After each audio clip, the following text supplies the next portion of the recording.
అందరికీ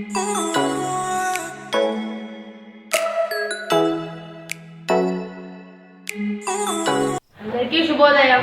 మేము మహాత్మా జ్యోతిబా పూలే పాఠశాలలో 8వ తరగతి చదువుతున్నాం. నా పేరు చేతన్ చంద్ర.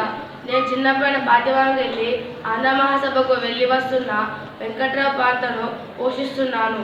ధన్యవాదాలు. అందరికీ శుభోదయం. మేము మా నాయకులు ఆంధ్ర మహాసభకు వెళ్ళి వస్తున్నాము. మేము మా నాయకుల పాత్ర పోషిస్తున్నాం.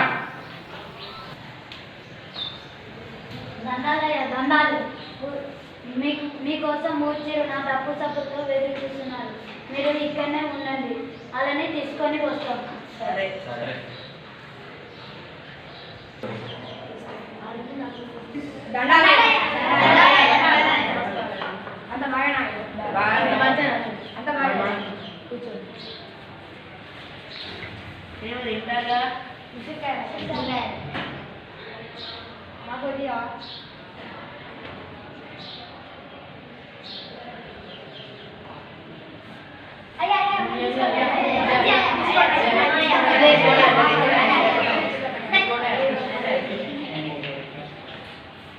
ఇంకేంటి విశేషాలు? అంతా బాగానే ఉన్నాయా? నీకేంటి చెవులకు పొగులు ముక్కుకున్నా? బాగానే ఉన్నాయి. అలా ఏం లేదయ్యా. ఈరోజు పొలం నుంచి వస్తుండే మా అమ్మని కట్టలేరుకున్నందుకు పోలీసు వారు కొట్టారయ్యా. ఎందుకు అలా? ఏమో అంతే.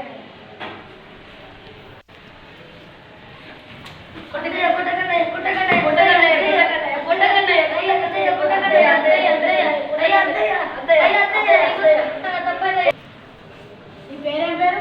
నా పేరు లింగయ్య. నన్ను మా స్నేహితులు ముందుగా లింగ అని పిలుస్తారు. నీకేమైనా సమస్యలు ఉన్నాయా? అవును, అన్నం వండుదామని మా నాన్న చెట్ల పొదలో నుంచి కట్టెలు తీసుకొస్తే అన్నం పొయ్యి మీద ఉండగానే దొరలు వచ్చి దొడ్డి కాడికి మా నాన్నని తీసుకొని వెళ్ళాడు. అన్నం అలాగే పొయ్యి మీద పొంగిపోయి ఖరాబ్ అయింది. అదే అన్నంలో కారపొడి వేసుకొని తిన్నాను. నూనె బాగా ఎవరు కొడుకు? నేను సంగిశెట్టి కొడుకునే. నీకేం కష్టాలు లేవా? నాకేం ఎరుక, అన్ని నాన్నకే ఎరుక. ఒకసారి మీ అమ్మ పశువుల దొడ్లో నుంచి పేడ తెచ్చిందని పోలీసు పటేలు మీ అమ్మ ఇంకొంత గుంజుకోలే? అవును, ఇంకా తత్త ఇంపతంటే తీయనే లేదు. చిన్నప్పుడే చిన్న వాళ్ళు చాలా కష్టాలు వస్తున్నారు.